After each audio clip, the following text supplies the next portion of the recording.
as much time as you need. Hi everybody, how y'all doing this afternoon?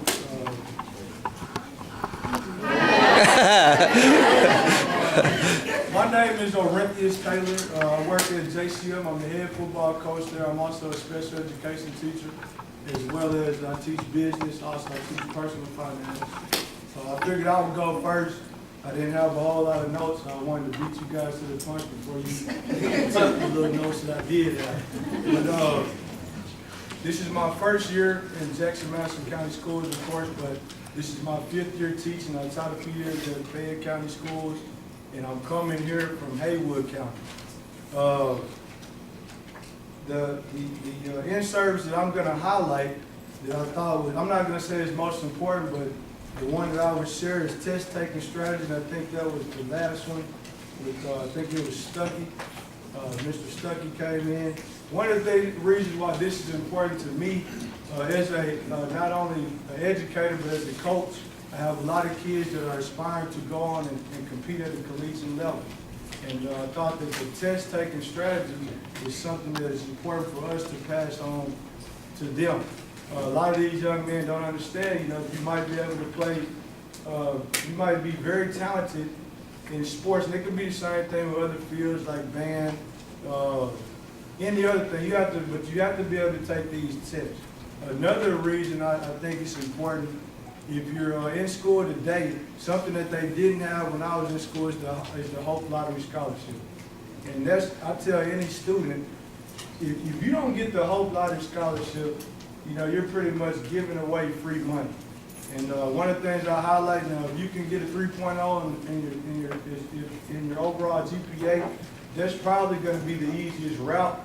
I have some students of mine, some of my players attend Madison, and it's hard to get a 3.0 here. But the next route will be that 21 ACT.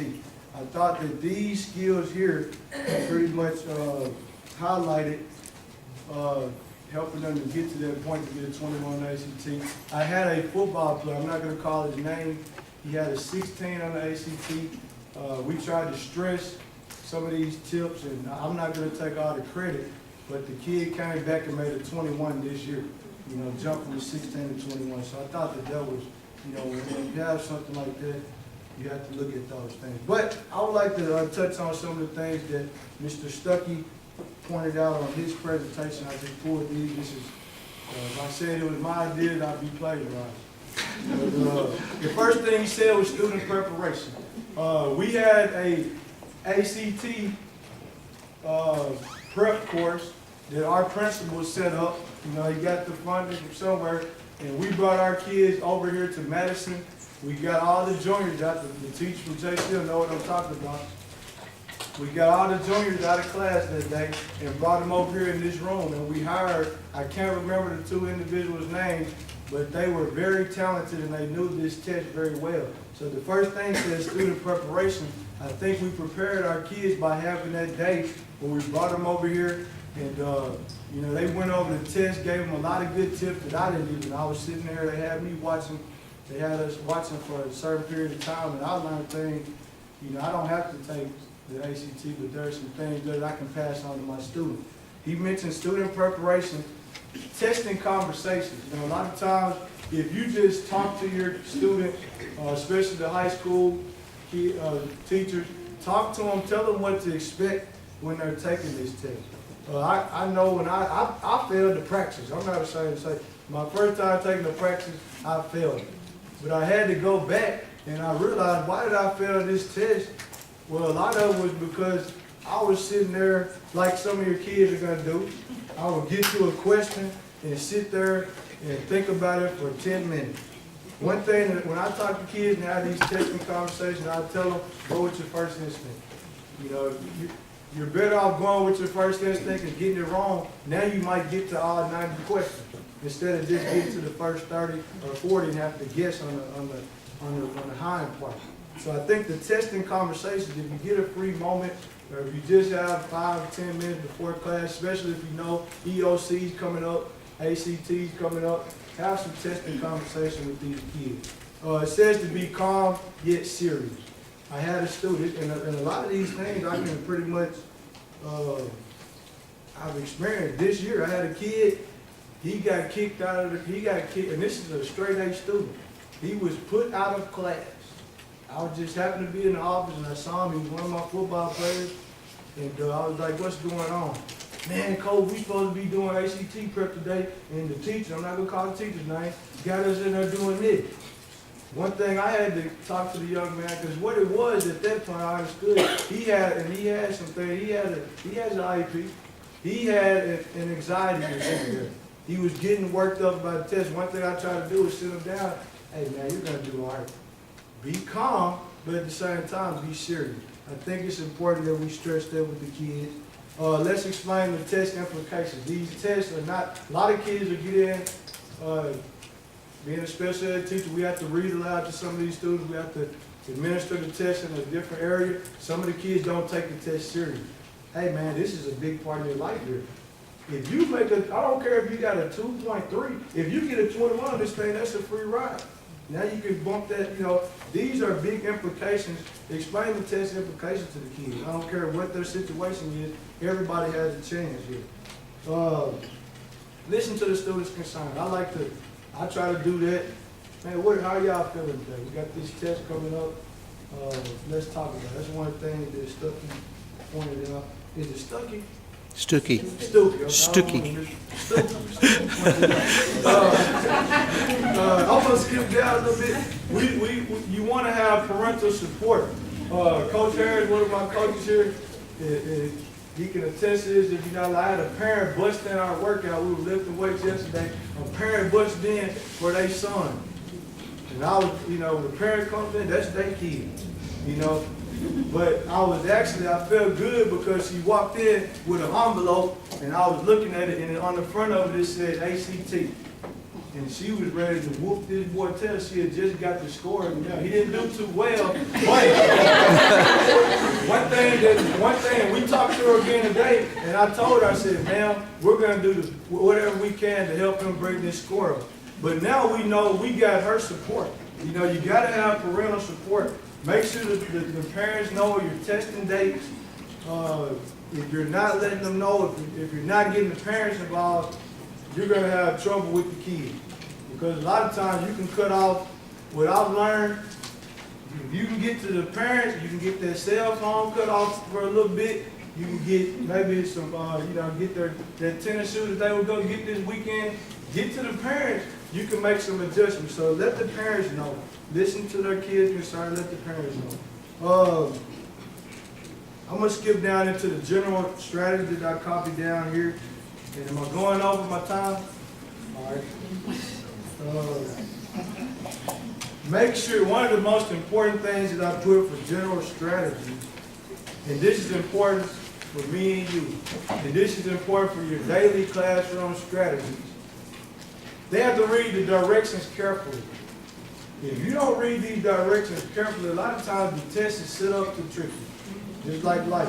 I tell them, the kids talk about the trap. If you get involved in that, I'm serious. The test is the same way. There's a trap there. Make sure that you read the directions carefully so you can pretty much, understand what's going on. Take one item at a time, as I spoke before. Now don't take too long on one item, but take one item at a time. If you don't know something, skip to the next one. Put a dot by it on the test on the side. It won't count you off. And go back and fill those out at the end. Make an educated guess. If I don't know, make the best possible guess that you can. A lot of times you can guess and get it right. I think that's what I did. I took the business practice.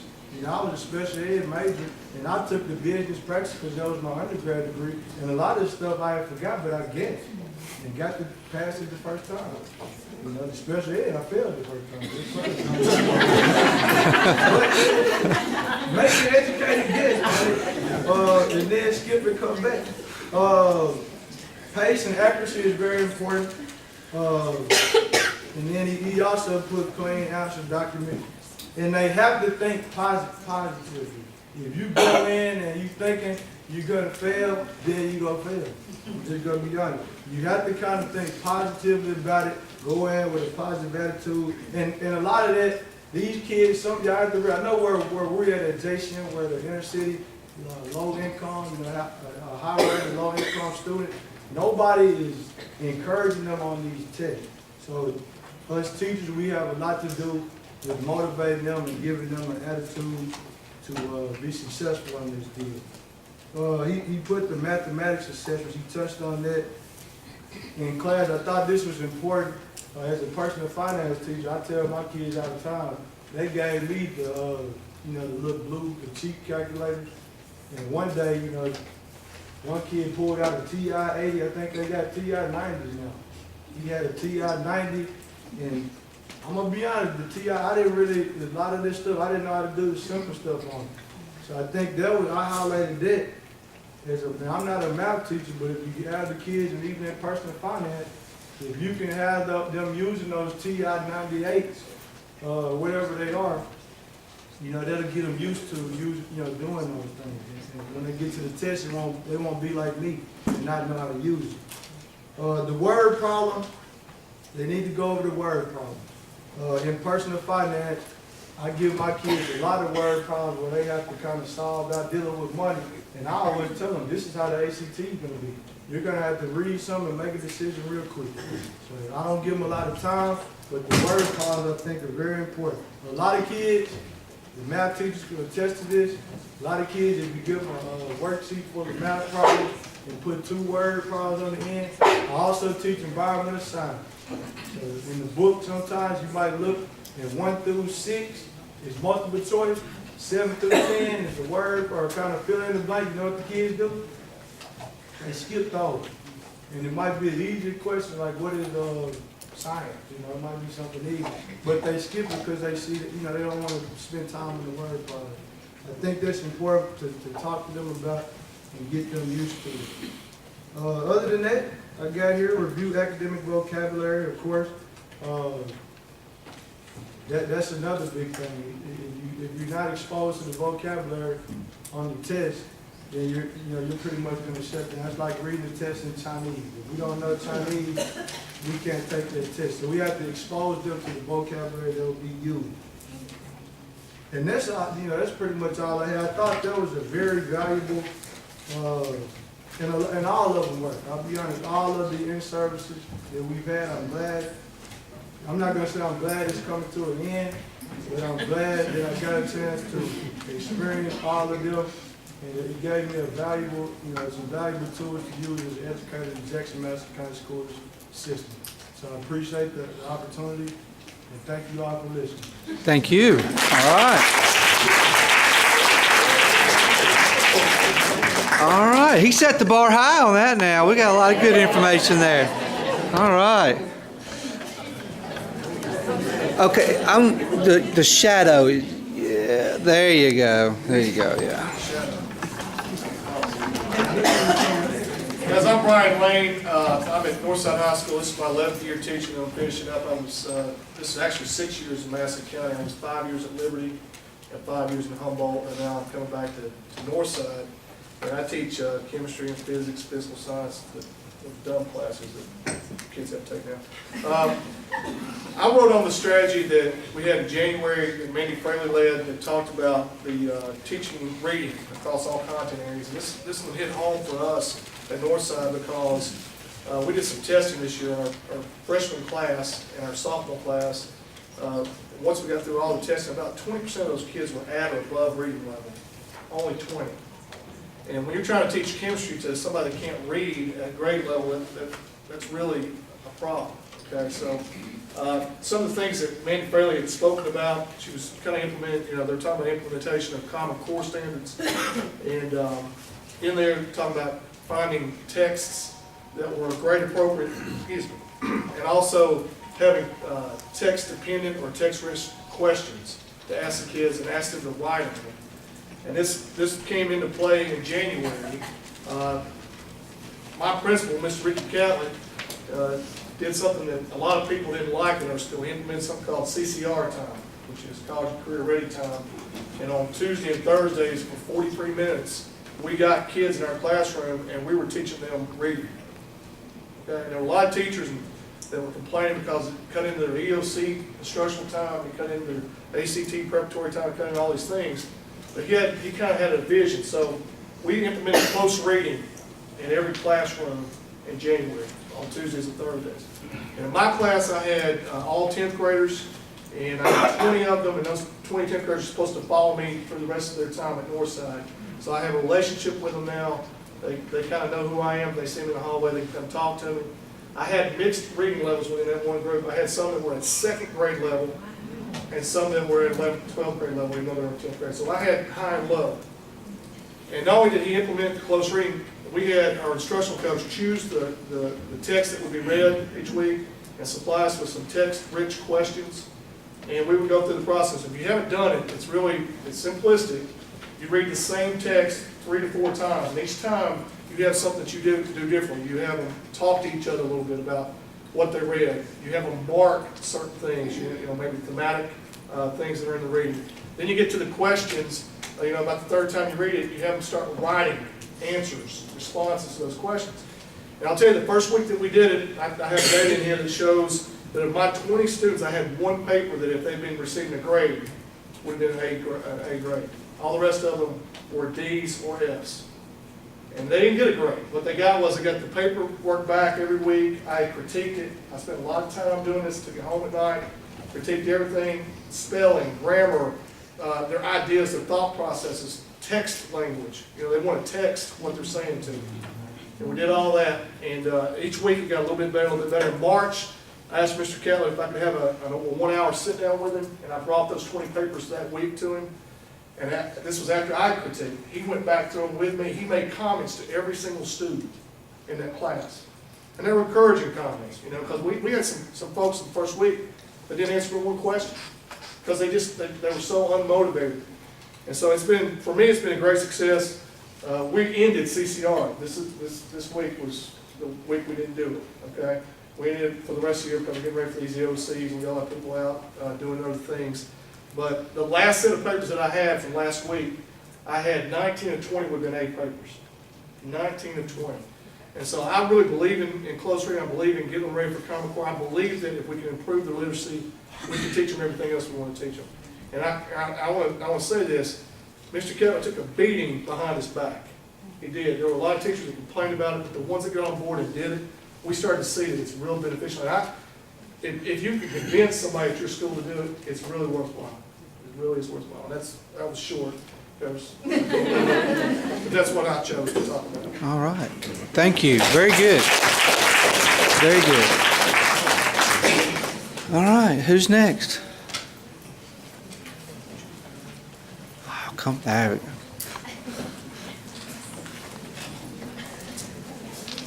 My name's Kenny Wright. I'm the assistant principal at Liberty, and I don't always get to do nice things for my teachers, and several of them are here, so I told them I'd take the bullet and talk to them. I don't specifically want to talk about like what these things we've talked about and done, the meetings we've been in. What I want to specifically talk about is to you teachers a little bit. I know my teachers especially, getting this time of year, there are tons of things that your principals are throwing at you. There's stuff that's coming down the pipe. You got to do this. You got to be here. You got to go there. The pulling out for the stuff that Coach Lane over here is talking about. Listening to Coach Taylor over there talk. I won't make you feel bad. I failed the PE practice, so right at you.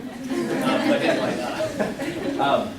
what I want to talk to you about is, this is the way I always look at it with my teachers, and this is the way I always look at it. This is the fourth quarter of the ball game. I coached for 5 years. I kind of always use those analogies. It's like the fourth quarter of the ball game. Things are getting tough, things are getting tight, everybody's getting tired, but you got to push it through. You got to make things count. The end of things coming up here to testing and all these things that are coming across. I know everybody's getting antsy and all worried about what my kids are going to do well. What are the Discovery Ed test? What are all those things looking like? ACT scores just came out. We got ours yesterday. So we're looking at all those things as administrators and seeing what we've got to do and changing those things. But what I want y'all to know is that we support you. Your principals support you. I know my teachers, it seems like we're always hounding you to do this. There's always something coming down the pipe. But like I said, it's the fourth quarter of the ball game. We're pushing. And I always, the one thing I always use with my players whenever I played was, we're going to finish the game strong, and we're going to be the last man standing. No matter what, we're going to always be the ones with the last legs. That's why I always got them to run a lot, was to do those things, and that's what I want you guys to understand is, we want you guys to be standing at the very end. At the end, when those scores come out, you're gonna really enjoy it, because those kids you're gonna see that you've made improvements and do those things. And even though all these things are coming down the pipe, you gotta think of it that way, and be a part of that, because when it all comes down to it, we're all in this thing together as teachers, and as Jackson, Madison County teachers. So that's, my little spiel, but anyway.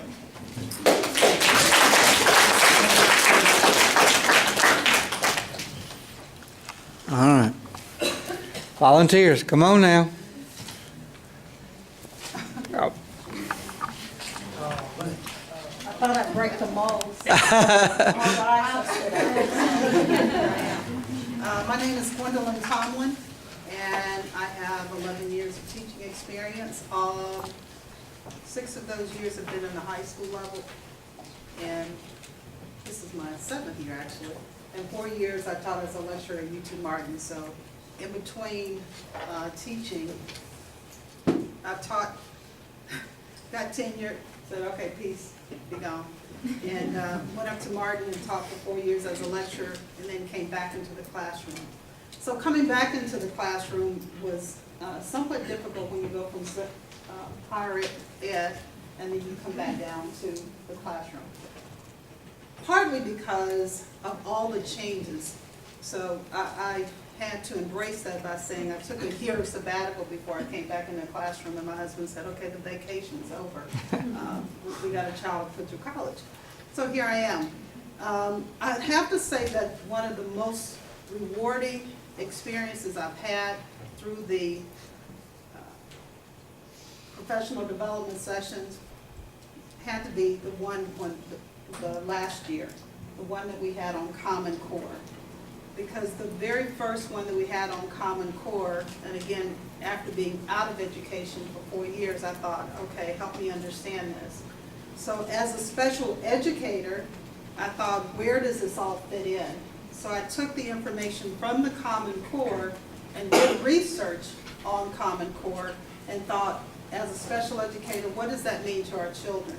Now, don't start kicking me and tripping me on my way out the door, but I thought that Common Core and students with disability might be a good thing.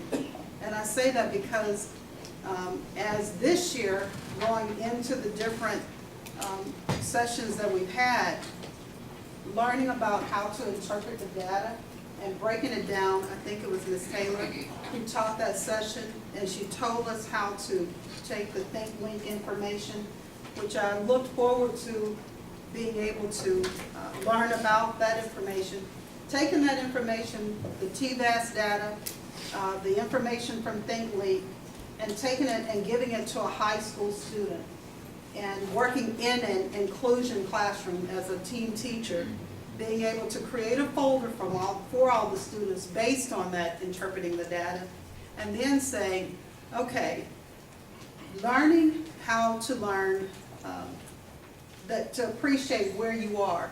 For example, today I created an IEP for a student who's 10th grade, but his reading level is 5th grade.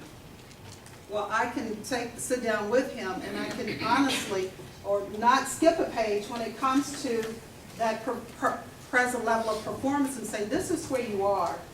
But because of Common Core, when I create your objectives for next year, I've got to create some objectives and accept you where you are, but then I want to see you grow. You may not necessarily make it to proficiency just yet, but I believe you can make it from below basic to basic. So interpreting the data was a good one, or one that I feel that I'm taking with me. And the last but not least, as a refresher, is the one that we had on classroom management, which is something that our principal, Mr. Catlett, embraces, and he emphasizes daily. And if you ever drive past Northside, it'll say, currently I think it says student by student, skill by skill. And he adds to that by saying from bell to bell. And working inside of an inclusion classroom with a regular ed teacher, the style of the teacher that I'm working with, which is Ms. Lee, 90 minutes, 90 minutes for me is too long, but for the kids, it's long. But the way we plan that classroom, and again, it is awesome, because we take the bell ringer and go back over information that they should have already learned, 15 or 20 minutes. We switch from that to language, and from language, we go to the literature portion of it. And you're able to take in those, at this particular time, end of course standard and apply them. And again, so I'm using various, when I look back over the last 2 years, the information I've used, I have quite a few tools in my toolbox. Thank you. Thank you. Okay, let me ask for a request here. We've had high school only, and teachers that, although new to Jackson, Madison, not new to the profession. I'd love to hear from a teacher in their first or second year, at any of the levels, but really if we have thank you. All right. Get some perspectives here. Gotcha. My name is Kiara Hunt. I'm a first year teacher. I'm a product of Jackson Madison High School System. I actually attended Madison, so it's fun to come back. I teach 7th grade science at Rose Hill Middle School. And one professional development that I liked, and I don't know, I'm going to ask for a show of hands here in a second, it was writing and reading the content areas, and I did take the closed reading. I use that often. But, and my students love it actually, because they get to read the text with me, they get to read it with their classmates, they get to read it individually. You can read it in so many different ways, so they love that. But something that I struggled with was when I used to plan my lessons, I never really had everything that I wanted to do together right then and there before I presented it to my class. And so when the presenter said you should have everything together, while you're planning, have your standards, have the Common Core standards, have activities, have the worksheets, have whatever you need, whatever text-dependent questions, any questions that you want all in the beginning, you should have it. I was like, why didn't that matter? So how many people, honestly, they did your lesson plans just because you had to do them and you just sent them in? How many people honestly did that in the beginning? Seriously. Be honest, be honest. Okay, I'm going to say, I know I'm not the only one. But after I started to do my lesson plans and have my standards and my objectives, what I wanted my kids to get out of my lesson, what I wanted them to learn and be able to not only use for the standardized test, the TCAP at the end, but to actually apply it to the real life, the real world, they actually did a lot better. I noticed a big growth from my below basic kids to my advanced kids just in a matter of months because of the way I plan my lessons, because of the way I make up questions, because of the way I control my classroom as far as putting together stuff for them. I've noticed a tremendous difference. So just being organized as a teacher, I guess I called it a first year teacher mistake, not having everything together in the beginning, but once I have everything together and I'm presenting it now, the kids are understanding a lot better. I can say, okay, well, I thought about this when I planned that you might not understand it that way, but I have this backup plan just in case. I have all that together before I present my lesson now instead of having to stay up half the night trying to figure out how to redirect or reteach my students. So that's something I took from the reading and writing professional development. Thank you. Thank you. Okay, elementary. We hadn't heard from anybody in elementary. I know we got a lot of elementary folks out there because I see some of you that I know. So I'm going to have to call on somebody. Come on, elementary. I'll go. Thank you. There's people going, whoosh. I'm all the way. I'm kindergarten. I'm Haley Mills. This is my second year, my first year in Madison County. I was in Dixon County teaching kindergarten last year. And so this is kind of my first experience with a computerized Think Week. And so the most useful for me was interpreting and using the data because I had no idea what it was like. And any of you that have taught with 5-year-olds or younger or anything, they know nothing. Like they come in and they put earphones, on their arms. I mean, it's just crazy. They don't know how to use a computer. They don't know how to use a mouse. They're trying to touch the screen. And so, I mean, just knowing like the format of the test, like after the first test, it was bad. They were like falling out of their seats and stuff. So I decided I was going to start motivating them. And I taught them what the colors meant on ThinkLink. And I was like, red is not good. Our goal is green or blue. And if you pick up where you start from, if you start at red and you come up to yellow, you'll get 1 scoop of ice cream. If you start at red and you come up to green, you get 3 scoops of ice cream. And so that motivator really helped with 5-year-olds, and I had one kid go from red to blue. So he got like 4 scoops of ice cream and sprinkles. But, so, I mean, I kind of bribe them, but also like looking back, you kind of have to when they're young, because they don't do it for nothing. But, so looking back, the interactive summary was super helpful for me because I could click on the question, and the format is what the problem is with 5-year-olds. They don't know what the word "some" means when you're adding. You have to use that vocabulary. And so I could see how they question the kids, and I could go back and create probes and question them the same way, so it's not all new to them. And let me think what else helped me. You know, you can see the level of difficulty on it. You can see the standards for what they do and don't know. So I could see, wow, like on the first think link, of course we haven't taught adding and subtracting yet, and they all were red in it. And so I was like, okay, I've really got to start bringing that in and focusing on that more. And they just shot up the second test because I knew how to use the data and probe them. And I mean, I would be straight up with them. I would just pull up the question like, you all got red in this. What's going on? And I could get their feedback from it. And so, you know, I kind of talk to them. I tell them what ThinkLink is. I call it ThinkLink. I say, we have ThinkLink. I have it on my calendar. It's next Monday. We're taking it in the morning. You go to bed. I tell their parents, send them to bed. I'm going to come in and feed them, and we're going to go take it. So I just think knowing, like having that data and being able to see the format of the questions really helps with 5-year-olds because they know the content. We teach the content. It's the format that's hard. So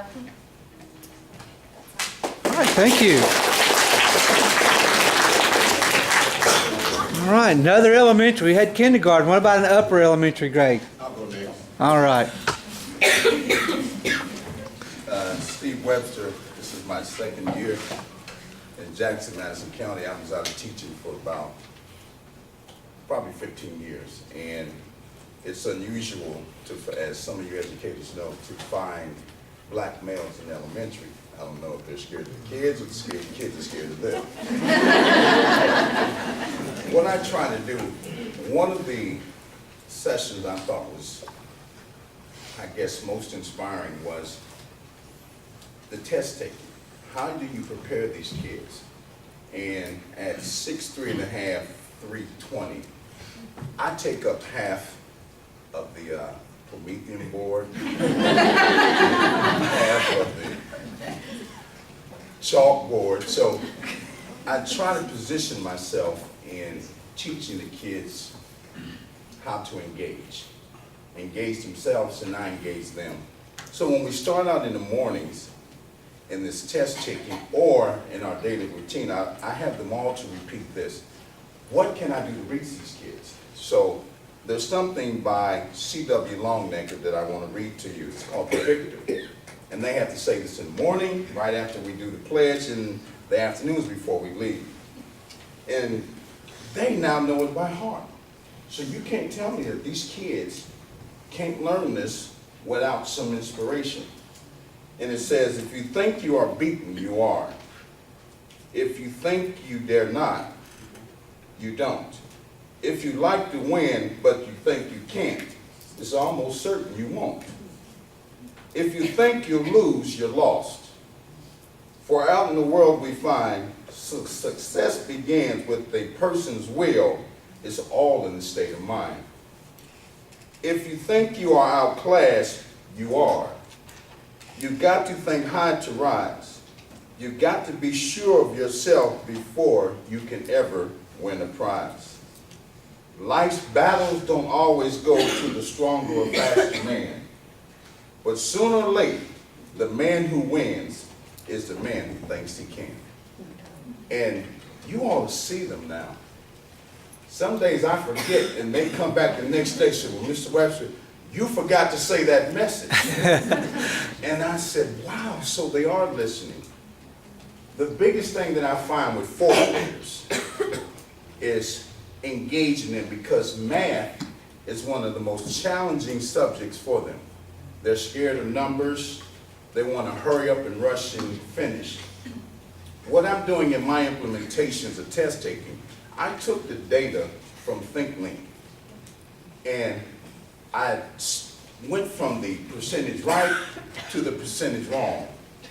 And the kids who I know didn't get but a few right, I always position their names first because they like to applaud themselves, even though you know they missed 19 out of 21. They see their names first, so everybody gets to clap. But I also take this one individual who made advanced. That's blue, right? I'm still learning him. Well, he missed one of the easiest ones that the kid who missed 19 got right.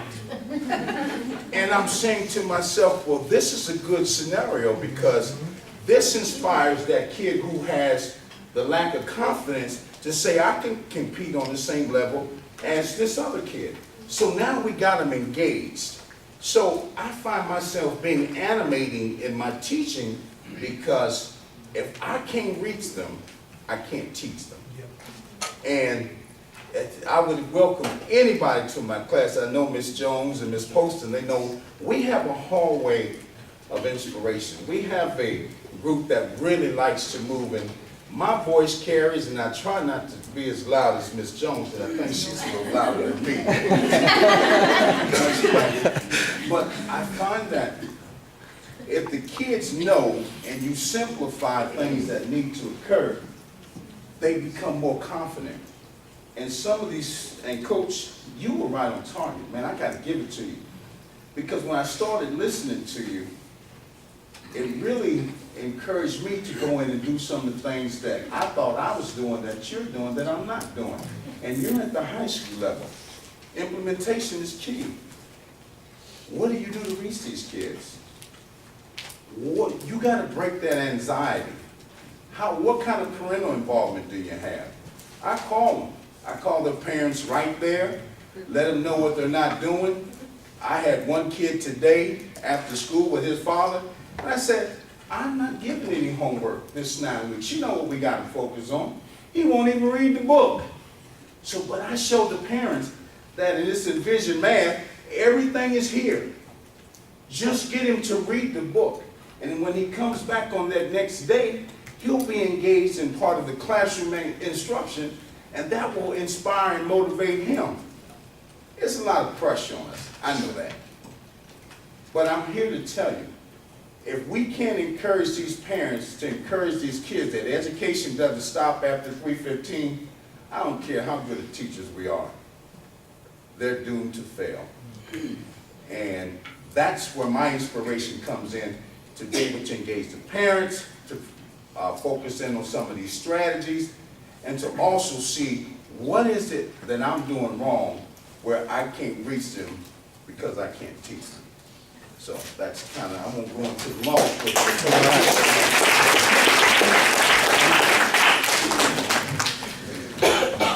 One more. Let's have one more person to share out. I'm Laura. I teach at Ellen Barker. I teach 4th grade math, and so Mr. Webster and I have a common area there. This is my 6th year teaching, and I've taught 4th grade all of those years, just at different schools.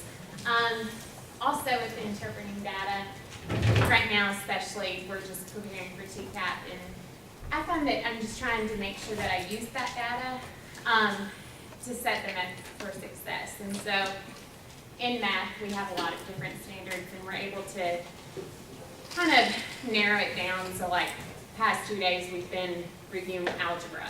And you guys know that students in every subject, they have areas that they're successful with and other areas that they struggle with.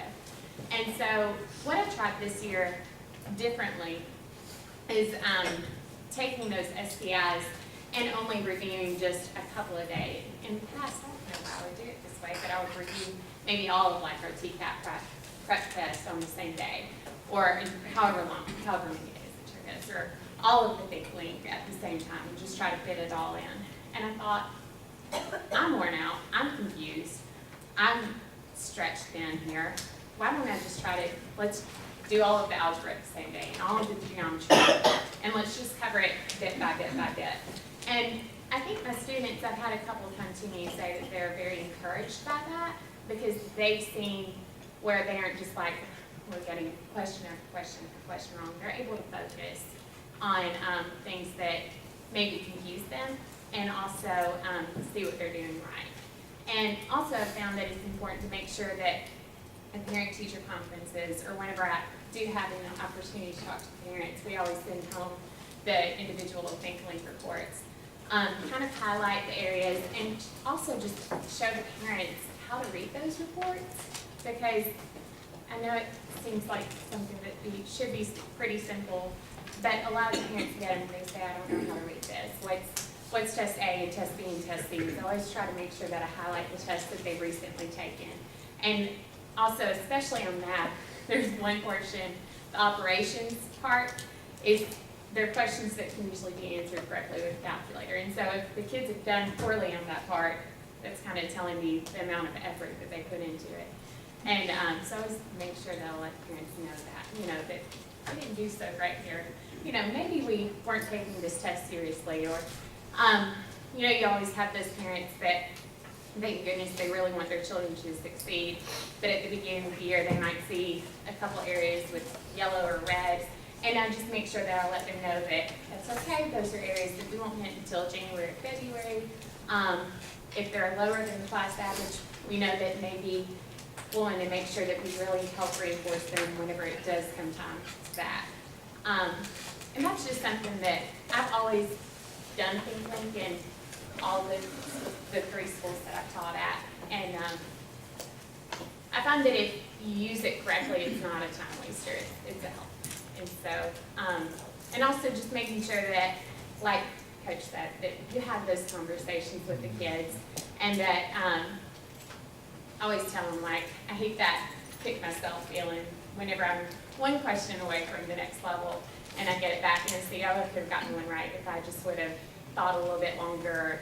Sometimes, especially in math, I get the kids to just tell each other that the piece of paper doesn't have a brain, and that they do, and if they throw the piece of paper away if they want to, if they aren't going to, because they're better than that, they can answer it. They just have to move past it. So we all have those problems we don't want to have to face, but and math is sometimes one of them. So anyways, that's it. Thank you. Is there anyone else that would like to share? Can I just share for a minute? It'll be short.